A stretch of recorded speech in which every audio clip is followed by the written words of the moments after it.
Hey there, it's Sarah, author, speaker, and advocate. Today I want to talk a little bit about the various ways in which symptoms of post-traumatic stress disorder, or PTSD, can present. So if you suffer from symptoms of PTSD, you probably realize just how uncomfortable these are, right?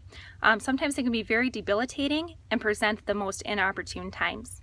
However, not everyone experiences PTSD in the same way.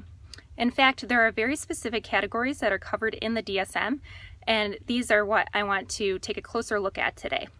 So the first category of symptoms that's mentioned in the manual is avoidance. So if your PTSD symptoms present as avoidance, you may want to avoid triggers at all costs. This means avoiding the people, places, and things that may cause you to revert right back to the state of trauma and panic.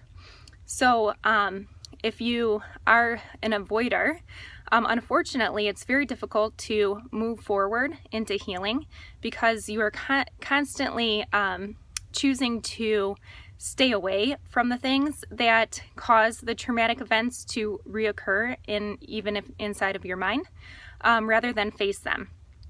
So what you have to understand is that the trauma is in the past if you are a post-trauma sufferer, okay?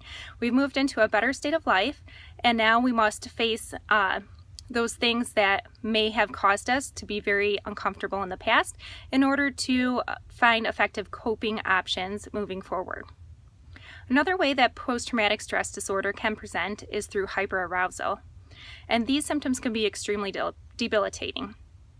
So if you experience hyperarousal, this means that you're constantly on edge, easily startled. Sometimes it's very difficult to fall asleep or stay asleep, so you may suffer from insomnia or sleep deprivation. And then this can be followed by bouts of hyperinsomnia because your body's trying to catch up on rest. Also, if you suffer from hyperarousal, you may be paranoid a lot and also experience many panic attacks, okay? And it's very easily to be pulled into this chaotic state. So you may experience severe mood dysregulation. Another way that PTSD can present is just through negative thoughts and emotions and feelings. So a lot of times we experience extreme depression or anxiety, and this in itself can be extremely debilitating. So we can feel as if the activities and social events and different things that used to make us very happy don't mean much anymore. We'd rather just retreat and isolate and stay by ourselves, and this further causes the cycle of depression because we feel alone and scared. So there's many different ways in which PTSD can present. There's other categories as well. Not everyone suffers from post-trauma in the same way. However, the techniques for managing the post-trauma symptoms are largely the same. So what we can do is to move forward healthily and effectively is to practice mindfulness techniques and acceptance and commitment therapy, or ACT therapy for short.